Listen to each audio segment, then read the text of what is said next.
जुमले हैं ये जुमले जो उन्होंने 15 लाख का जुमला दिया, जो उन्होंने जिस तरह के जुमले वो लगातार दलितों के लिए देते हैं, बेरोजगारी के नाम पर जुमले देते हैं, महिला सुरक्षा के नाम पर भी ऐसा ही जुमला है, बेटी बचाओ बेटी पढ़ाओ।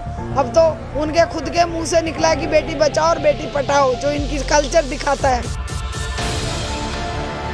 महंगाई और बेरोजगारी और देश का बेचना, आज ये मुख्य मुद्दे, और शिक्षा की बदहाली, शिक्षा की बर्बादी, ये मुख्य मुद्दे हैं। इनसे भटकाने के लिए कभी किसी दलित की मूंछ के कारण हत्या कर दी जाती है, कभी कश्मीर फाइल के लिए पूरे देश में ड्रामा खड़ा किया जाता है। आए दिन देखा जाए देश में रेप होते जा रहे हैं, क्या इस पे कानून क्यों नहीं बन रहा है, क्या वजह है, इस पे आप क्या कहना चाहेंगे? देखिए, कानून कितने भी बन जाएं, जब तक सामाजिक परिवर्तन का आगाज नहीं होगा, जब तक सत्ता में बैठे रेपिस्ट होंगे। आप देख रहे हैं कि 550 लोगों में से लगभग 300 के अगेंस्ट क्रिमिनल केस हैं, रेप केसेस हैं, मर्डर केसेस हैं। तो ऐसे लोगों से आप क्या उम्मीद कर सकते हैं?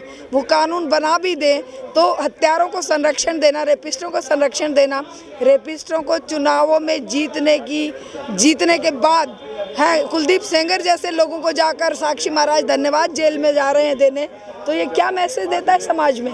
ये मैसेज देता है कि रेप करके, मर्डर करके, पूरे खानदान को ख़त्म करके, उस लड़की के परिवार को ख़त्म करके, एक आसिफा के रेप के बाद वो 8-10 साल की बच्ची थी, उसके बाद कैंडल मार्च रेपिस्टों के समर्थन में निकाले जाते हैं। ऐसे लोगों से अब क्या उम्मीद करते हैं कि ये रेप के अगेंस्ट कोई कार्रवाई करेंगे, रेपिस्टों को क्या सजा देंगे या कानून बनाएंगे? महीने के 26 तारीख को कैराना में घटना हुआ, तो 13 साल की बच्ची को स्कूल में उसके साथ रेप करके तीसरे फ्लोर से फेंक दिया गया। लेकिन इस पे आप क्या कहना चाहेंगे? उस पर मतलब सीबीआई जांच नहीं हो पा रही है। देखिए, ये बहुत अमानवीय और दर्दनाक घटना है, और ऐसे कुकृत्यों की जितना निंदा की जाए, एक माँ का हृदय रोता है ऐसी घटनाओं को। एक महिला होने के नाते हमें बहुत दर्द है, और हमारा महिला संगठन, हमारी ये सीता जी, हम लोग जो इनकी अध्यक्षता में पूरे देश में इस रेप कल्चर के खिलाफ आंदोलन खड़ा कर रहे हैं। ऑल इंडिया महिला सांस्कृतिक संगठन लगातार इस मुद्दे को लेकर सड़कों पर है,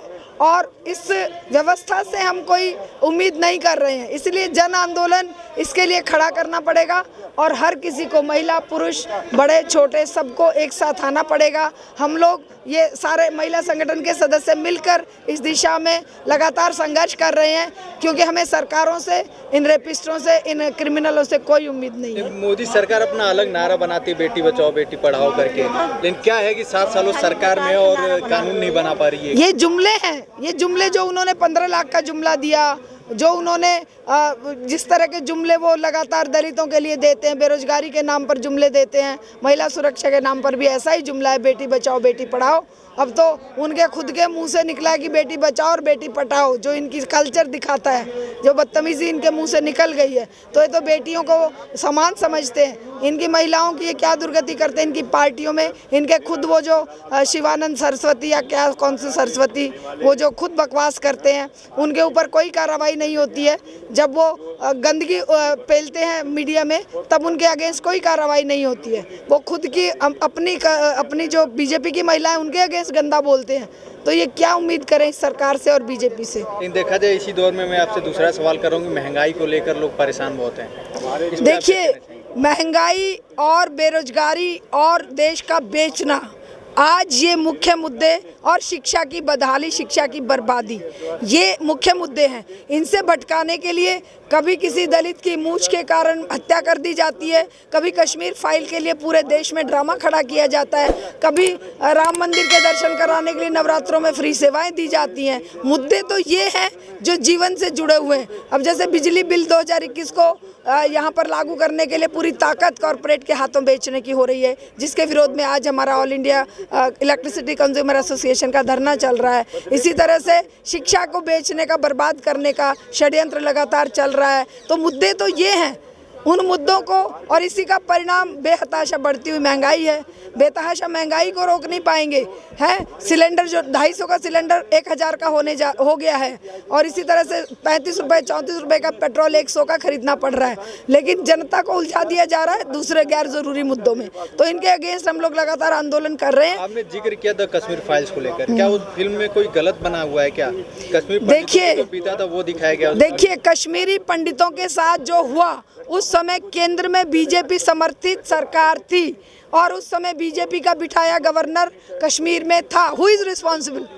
Why they were not supported that time? Kashmiri Pandit क्यों वो उस समय अपना पल्ला झाड़ के अब वो डाल रहे हैं कांग्रेस सरकार या फलानी सरकार ढिकानी सरकार? सरकारें सारी एक जैसी हैं, पार्टियां सारी एक जैसी हैं, लेकिन सबसे बड़ा मुद्दा ये है कि जनता दल की सरकार वाजपेयी के समर्थन से सत्ता में थी। क्यों नहीं उस समय सरकार से पीछे हटे? क्यों नहीं कश्मीर में जाकर वो जो जगमोहन गवर्नर थे उनको हटाया? उनको तो खिताब देते हुए आगे बढ़ा दिया, राज्यसभा सदस्य बना दिया, इन्हीं का आदमी था। तो ये क्या दुहाई दे रहे हैं कश्मीर फाइल की? और कश्मीरी पंडितों के खैरख्वाह कब से हो गए? 370 धारा हटाए 2.5 साल हो गए, क्या कर लिया इन्होंने वहाँ पर? एक भी कश्मीरी पंडित को बसाया है?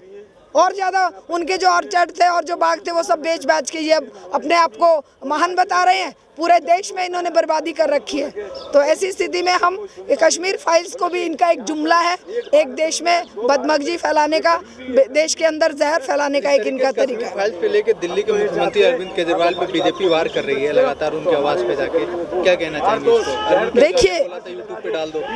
केजरीवाल हो, मोदी हो, ये मुद्दों से भटकाने के लिए आपस की लड़ाई दिखाएंगे, लेकिन मुद्दों पर लड़ना नहीं दिखाएंगे, मुद्दों की बात नहीं उठाएंगे।